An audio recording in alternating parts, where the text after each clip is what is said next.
Hi guys, welcome back to another episode of Textory.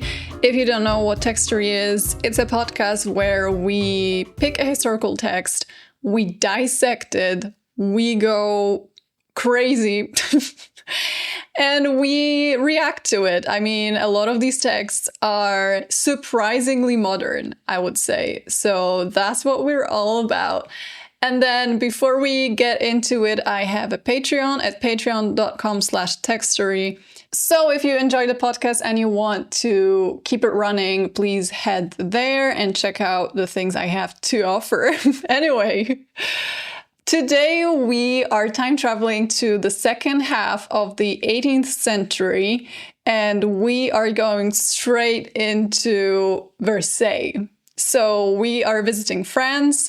I must admit, I've never been to Versailles, which is actually shocking. I've been to Paris probably 3 times. 2 of these times, it was only a couple of days and I didn't really have a time for like a whole day trip.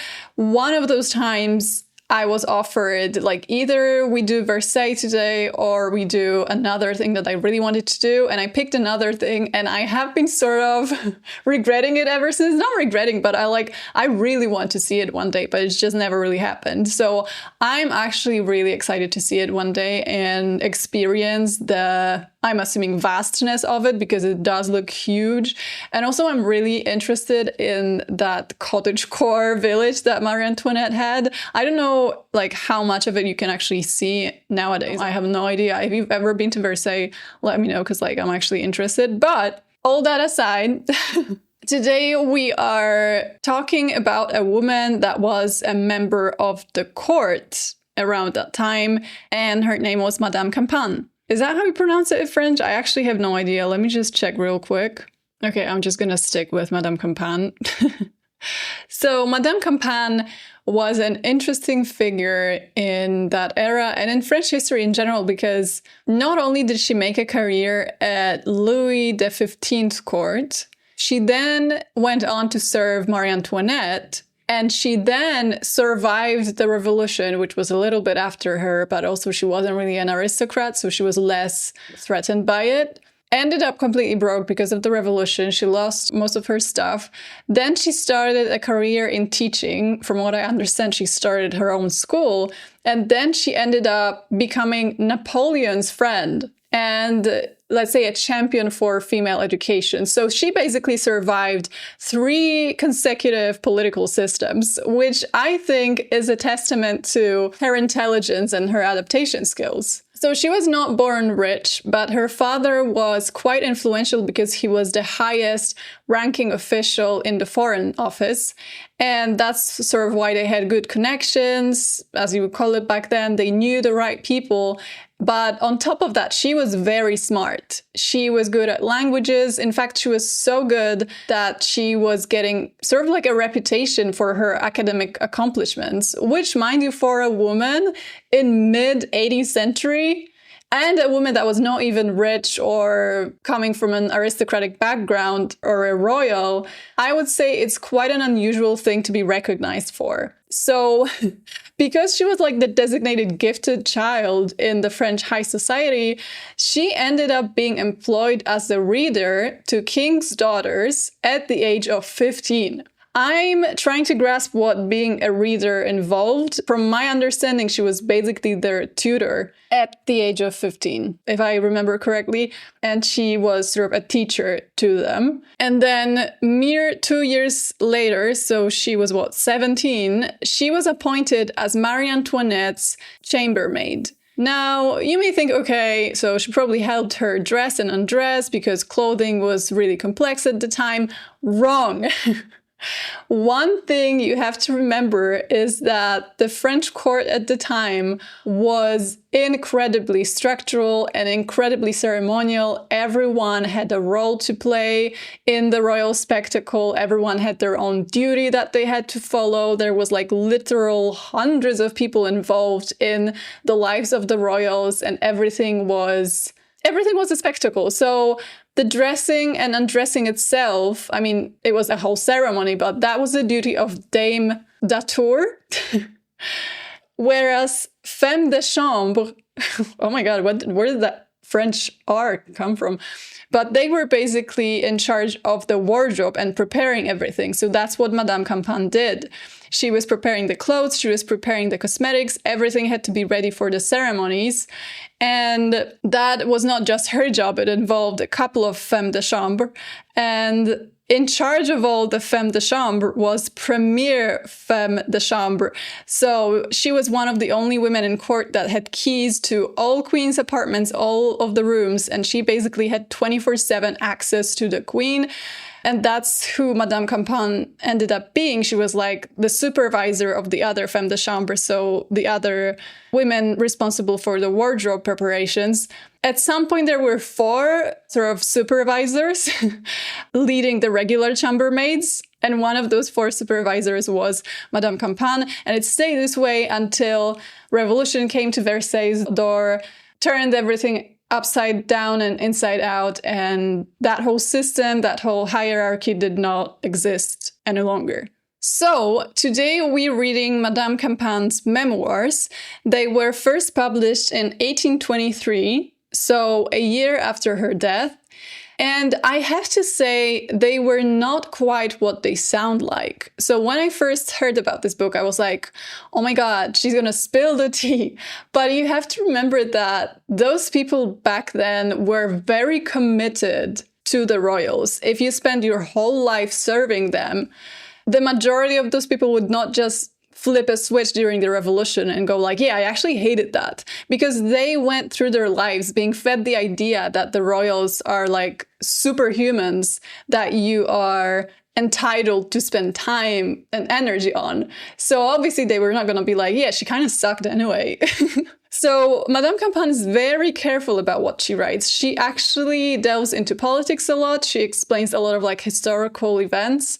And also I have to say, again, she's very vague. And you can tell she 100% idealizes and idolizes Marie Antoinette and the whole royal family. Even just the way she phrases her memories, it sounds like there was this ethereal presence in Versailles that she got to witness. It's never, yeah, she was my friend, we were hanging out. It's more like the grace of her presence was bestowed upon me. I think it's honestly common within people that have worked with famous historical figures that they sort of put those figures on pedestals for the rest of their lives. That's the impression I get when I'm reading memoirs or letters or diaries of people that were in presence of famous historical people. And also, as I mentioned, she spent most of her life in a very structured system, or in systems rather, where you had to know your place, you had to remember who's more important than who. There was a whole set of rules that she had to follow and obey at all times. So you genuinely believed that you were below some people and above other people. It was very, very clear to you. She starts off with describing her life at Versailles at the times of Louis XV. I have put together all that concerned the domestic life of an unfortunate princess, whose reputation is not yet cleared of the stains it received from the attacks of calumny, and who justly merited a different lot in life, a different place in the opinion of mankind after her fall. These memoirs, which were finished 10 years ago, have met with the approbation of some persons, and my son may, perhaps, think proper to print them after my decease. The editor of the book mentions that she did not know that her son was actually going to pass away before her, which is a little crazy. I was 15 years of age when I was appointed reader to Madame's. I will begin by describing the court at that period. Maria Leszczyńska was just dead. Okay, let's stop here. Let's stop right here. So, as you may know, the king had a Polish wife whose name was, hear me out, Maria Leszczyńska. And for whatever reason, I think the only reason is that Polish names are generally considered too complicated to pronounce. Her last name was simplified during the course of history to Maria Leszczyńska, which is like, it's not even a word, it's not even a name. from a Polish perspective, it makes absolutely no sense. So I think I've even seen it being stylized as Maria Leciński, which, like, she is a woman. She is a Polish woman. Polish women's names end with an A. It's complicated. Basically, it's complicated. If it ends with a Ska, like my name, then it should be an A. If it's a different name, like Iga Świątek, then it doesn't have to be an A. It's complicated. Don't ask me why. I don't know why, but just my disclaimer is that whenever I see Maria Lecińska, I get similarly angry to when I see Marie Curie instead of Maria Skłodowska-Curie. So keep that in mind. The death of the Dauphin had preceded hers by 3 years. Dauphin was her and the king's son, and the father of Louis XVI. The Jesuits were suppressed, and piety was to be found at court only in the apartments of Madame. Etiquette still existed at court with all the forms it had acquired under Louis XIV. Dignity alone was wanting. As to gaiety, there was none. Versailles was not the place at which to seek for assemblies where French spirit and grace were displayed. The focus of wit and intelligence was Paris. I have to admit, when I was younger, I used to think that Versailles was in Paris because so many of the royal residencies are in the middle of big cities, but it's quite far actually, isn't it? And it used to be a completely separate town. The king thought of nothing but the pleasures of the chase. It might have been imagined that the courtiers indulged themselves in making epigrams by hearing them say seriously, on those days when the king did not hunt, "The king does nothing today." The arrangement beforehand of his movements was also a matter of great importance with Louis XV. On the first day of the year, he noted down in his almanac the days of departure from Compiègne, Fontainebleau, Choisy, etc. The weightiest matters, the most serious events, never deranged this distribution of his time. Since the death of the Marquise de Pompadour, the king had no titled mistress. He contented himself with his seraglio in the Parc aux Cerfs. The king delighted to manage the most disgraceful points of his private expenses himself. He one day sold to a head clerk in the War Department a house in which one of his mistresses had lodged. The contract ran in the name of Louis de Bourbon, so his not his king name, but his family name. And the purchaser himself took in a bag the price of the house in gold to the king in his private closet. I've seen elsewhere that it is not entirely true, but she suggests that the king managed his own affairs himself.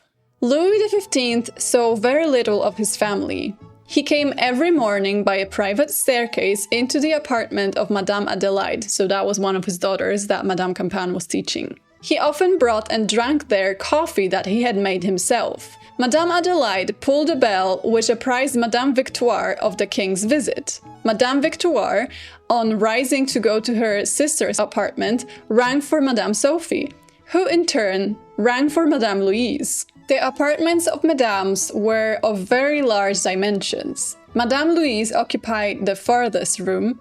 This latter lady was deformed and very short. The poor princess used to run with all her might to join the daily meeting, but having a number of rooms to cross, she frequently, in spite of her haste, had only just time to embrace her father before he set out for the chase. This is gonna make me cry. Just imagine a disabled royal daughter trying to use up like the only 10 seconds of the time she has with her dad during the day, and she can't make it because she can't run so far.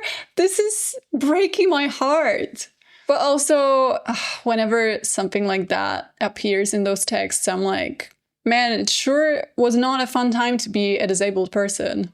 The men of ambition who were laboring to overthrow the Duc de Choiseul strengthened themselves by their concentration at the house of the favorite, and succeeded in their project. Duc de Choiseul was at the time the foreign minister of France, so it makes sense that she talks about him a lot because obviously her dad was involved with the foreign ministry. The bigots who never forgave that minister the suppression of the Jesuits, and who had always been hostile to a treaty of alliance with Austria, influenced the minds of Madame. So the daughters, basically. The Duc de la Vosges... Okay, no, actually, you know what? We're going to do it this way. Duc de la Vauguillon. Exactly this guy. The young Dauphin's governor infected them with the same prejudices. So she's saying the daughters were under the influence of the Dauphin's governor, whose name you've just heard, and I'm not going to repeat. Such was the state of the public mind when the young Archduchess Marie Antoinette arrived at the court of Versailles, just at the moment when the party which brought her there was about to be overthrown. Marie Antoinette Joseph Jean de Lorraine, Archduchess of Austria, daughter of François de Lorraine and of Maria Theresa, was born on the 2nd of November 1755, the day of the earthquake at Lisbon.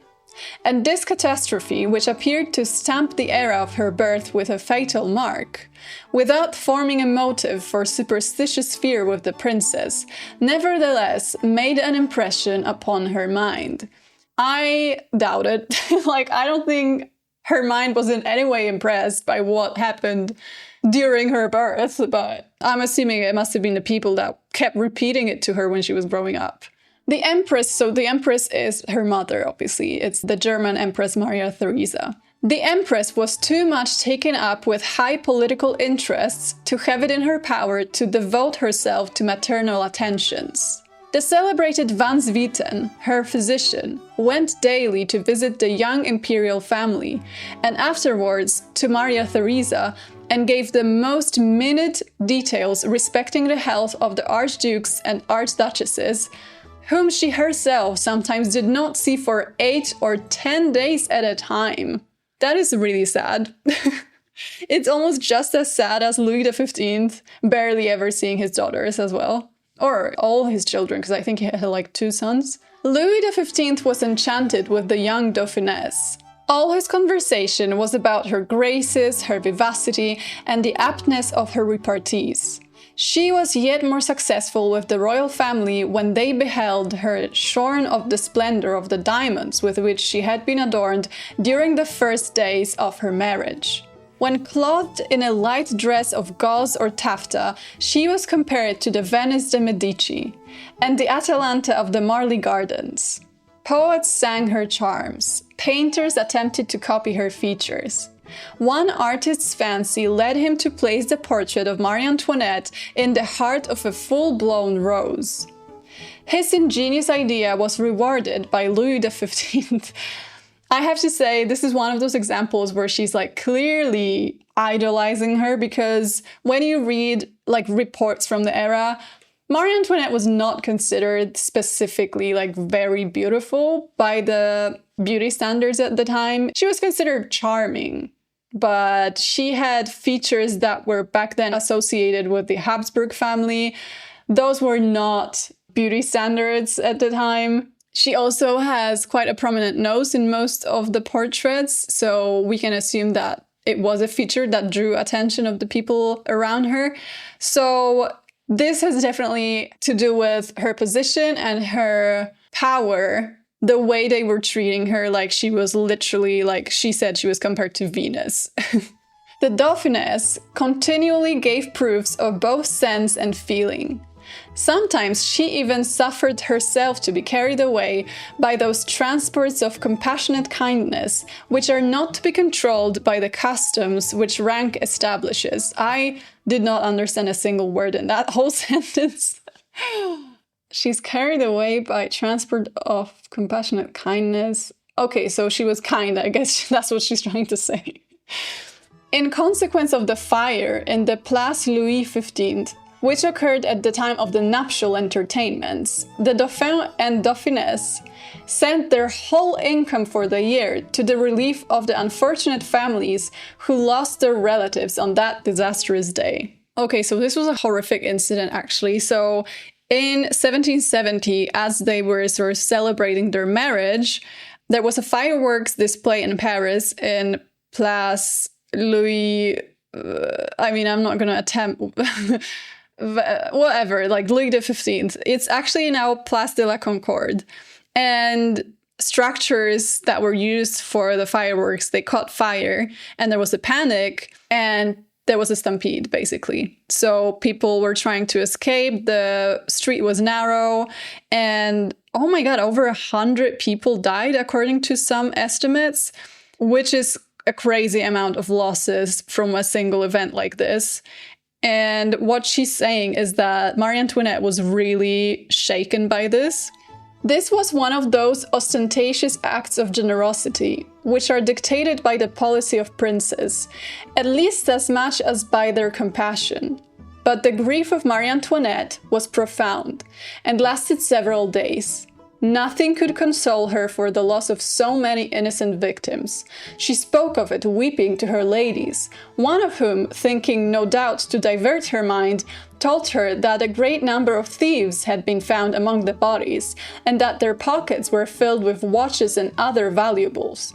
They have at least been well punished, added the person who related these particulars. Oh no, no, madame, replied the Dauphiness. They died by the side of honest people. So this is what I meant when I was saying that she's sort of seeing Marie Antoinette through those like rose-colored glasses of a person that served her. Because, I mean, obviously it's nice that they gave money for the victims, but also, I mean, why wouldn't they? People died because they were trying to watch their wedding.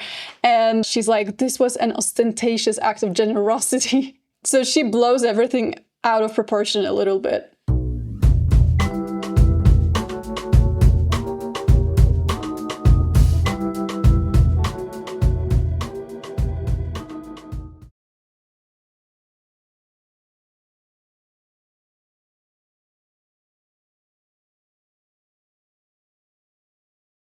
So she then mentions that Marie Antoinette was very much into theater, which we know she loved hosting little plays, little shows. She loved performing as well. A kind of proscenium, which could be taken down and shut up in a closet, formed the whole theater.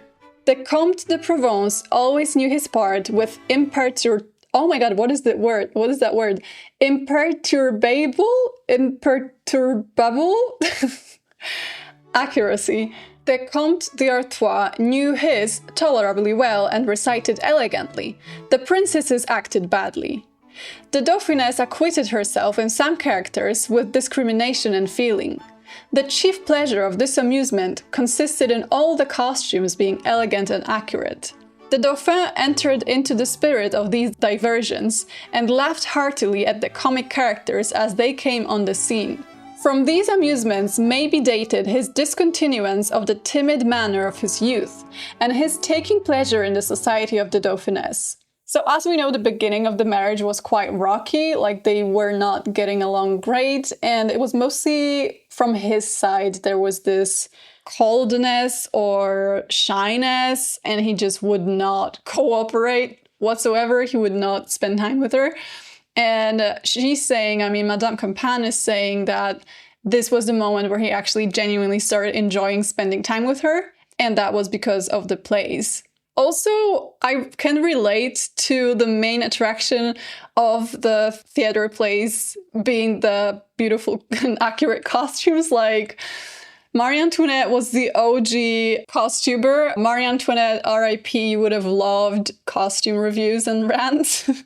It was not till a long time afterwards that I learned these particulars. Monsieur Campan having kept the secret, so that's her father-in-law, that's her husband's dad.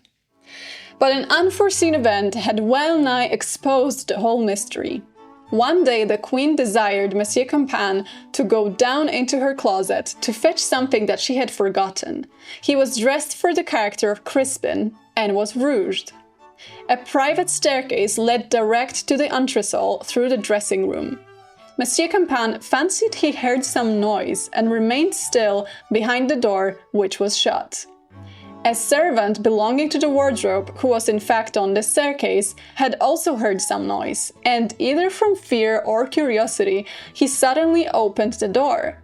The figure of Crispin frightened him so that he fell down backwards, shouting with his might, "Help! Help!" My father-in-law raised him up, made him recognize his voice, and laid upon him an injunction of silence as to what he had seen. He felt himself, however, bound to inform the Dauphiness of what had happened, and she was afraid that a similar occurrence might betray their amusements. They were therefore discontinued. So from my understanding, these sort of plays were secret. They didn't want anyone to know about them, which I don't think is what happened at Petit Trianon, where she was staging these for her friends. I think it's a different occurrence, because this is like early on when she was still not queen yet. But also interesting to note that the man was rouged, as if it was something unusual. So I think it also gives us an idea that A, either stage makeup was so different from daily makeup, or B, they did not use as many makeup on a daily basis, especially men, as we sometimes tend to think. Or maybe it was just seen as controversial for older men. While Louis XV reigned, the enemies of Marie Antoinette made no attempt to change public opinion with regard to her. She was always popular with the French people in general, and particularly with the inhabitants of Paris, who went on every opportunity to Versailles, the majority of them attracted solely by the pleasure of seeing her. About the beginning of May 1774, Louis XV, the strength of whose constitution had promised a long enough life, was attacked by confluent smallpox of the worst kind. Madame, at this juncture, inspired the Dauphiness with a feeling of respect and attachment, of which she gave them repeated proofs when she ascended the throne. In fact, nothing was more admirable nor more affecting than the courage with which they braved that most horrible disease. The air of the palace was infected. More than 50 persons took the smallpox, in consequence of having merely loitered in the galleries of Versailles, and 10 died of it. That's actually crazy. I mean, we are still so shocked by how vicious COVID was. Imagine having multiple diseases just roaming around in society that could just one day end up at your household, and people would just start dying, start dropping dead. I think it's difficult to comprehend the threat that people dealt with every day. Like, every day they woke up and they were like, whew, made it. Because there were just so many things that could take you out. At the period of his grandfather's death, Louis XVI began to be exceedingly attached to the Queen. The first period of so deep a mourning, not admitting of indulgence in the diversion of hunting, he proposed to her walks in the gardens of Choisy. They went out like husband and wife, the young king giving his arm to the Queen and accompanied by a very small suite. The influence of this example had such an effect upon the courtiers that the next day several couples, who had long and for good reasons been disunited, were seen walking upon the terrace with the same apparent conjugal intimacy. Thus they spent whole hours braving the intolerable wearisomeness of their protracted tête-à-tête. Out of mere obsequious imitation, I genuinely don't know how to read most of these words, but it's just so funny that the king was genuinely going through mourning, like he just lost a grandfather, and he was like, you know what would make me feel really good if we just went on a simple walk. And then all of the courtiers are like, shit, we have to do the same now. I know I hate you and we haven't spoken for 2 years, but like, could you walk the terrace with me? If you're wondering where any descriptions of her wardrobe are, now is the time that she finally lifts a cover on what the whole dressing ceremony looked like. The Queen's toilet was a masterpiece of etiquette. Everything was done in a prescribed form. Both the Dame d'honneur and the Dame d'atour usually attended and officiated, assisted by the first femme de chambre and 2 ordinary women.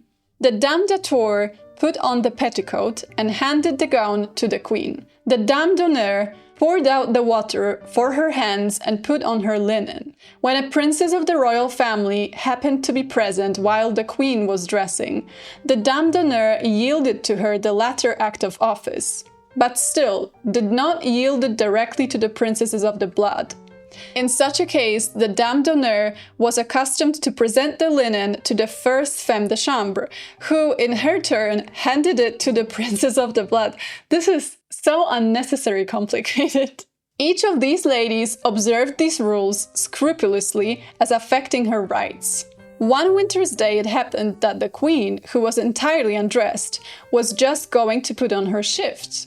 I held it ready unfolded for her. The dame d'honneur came in, slipped off her gloves and took it. A scratching was heard at the door. It was opened, and in came the Duchess d'Orléans. Her gloves were taken off, and she came forward to take the garment. But as it would have been wrong in the dame d'honneur to hand it to her, she gave it to me, and I handed it to the princess. Oh my god, can you imagine? You're just standing there naked, it's freezing cold, and they're like debating who should hand the shift to whom first, so it's like proper, and it follows the etiquette. I would have screamed. More scratching. It was Madame la Comtesse de Provence. The Duchess d'Orléans handed her the linen. All this while the queen kept her arms crossed upon her bosom and appeared to feel cold. Madame observed her uncomfortable situation and, merely laying down her handkerchief without taking off her gloves, she put on the linen and in doing so knocked the queen's cap off. The queen laughed to conceal her impatience, but not until she had muttered several times, "How disagreeable, how tiresome." I mean, I feel you, girl. If that was what my mornings looked like, I don't even know what I would do. I would probably just abdicate. Now, this is interesting because we tend to imagine that people in the past owned like a gazillion of garments. And most of the time when you look at wardrobe lists of clothes that people wore, it's not that many clothes. And it's not that many even if we were super rich. So here's what she says about this. For the winter, the queen had generally 12 full dresses, 12 undresses called fancy dresses, and 12 rich hoop petticoats for the card and supper parties in the smaller apartments. Okay, let's unpack this. 12 full dresses, so full, I'm assuming is like ceremonial. 12 undresses called fancy dresses, so that would probably be like costumes, dresses for fancy balls, I'm actually not sure. And then 12 rich hoop petticoats. So at first I would be like, okay, hoop petticoat was probably just an undergarment. But the fact that she says rich and the fact that there's 12 of them, I'm assuming she's referring to the whole gown, which would make a lot more sense. She had as many for the summer. Those for the spring served likewise for the autumn. All these dresses were discarded at the end of each season, unless indeed she retained some that she particularly liked. I am not speaking of muslin or cambric gowns, or others of the same kind. They were lately introduced, but such as these were not renewed at each returning season. They were kept several years. The chief women were charged with the care and examination of the diamonds. This important duty was formerly confided to the tirewoman, but for many years had been included in the business of the first femme de chambre. Okay, new gowns every season. That was probably the part of it being rich. Was like, you didn't own that many gowns, like in modern standards, because compared to other women at the era, that was probably still excessive, but she only had 12 gowns. Okay, no, that's like, what, 24... Okay, she had like dozens of dresses, but it's still like not hundreds of dresses as we could imagine sometimes. And then the only thing that shows that she was actually insanely rich was the fact that they were discarded every season. I find it interesting that she didn't discard of the muslin and cambric gowns. They were just like kept, even though you would imagine that these fabrics were a lot more flimsy and prone to breaking than, let's say, silk brocade. All who were acquainted with the queen's private qualities knew that she equally deserved attachment and esteem. Kind and patient to excess in her relations with her household, she indulgently considered all around her and interested herself in their fortunes and in their pleasures. This is like very sweet to be writing this about a person that you know has passed away in horrific circumstances, but also I cannot help but think that Madame Campan sort of considered her like a saint. So there is not a single thing here that she mentions that she dislikes. She's just like, yeah, she was perfect. Which seems very subjective if you ask me. Okay, now they describe, giving birth, which it just sounds like hell. It's not even just the birthing process, because she doesn't speak about that, but just listen to this. During the alarm for the life of the queen, regret at not possessing an heir to the throne was not even thought of. The king himself was wholly occupied with the care of preserving an adored wife. The young princess was presented to her mother, so she gave birth to a girl. "Poor little one," said the queen, "you are not wished for, but you are not on that account less dear to me. A son would have been rather the property of the state. You shall be mine. You shall have my undivided care, shall share all my happiness, and console me in all my troubles." The king dispatched a courier to Paris and wrote letters himself to Vienna, by the queen's bedside.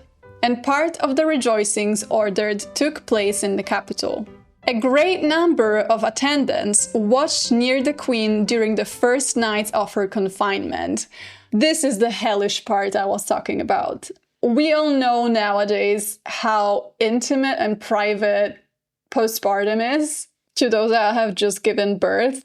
Now add dozens of people watching you to the mix, and that's a recipe for hell, in my personal opinion. I've never given birth, but this is what I imagine hell looks like.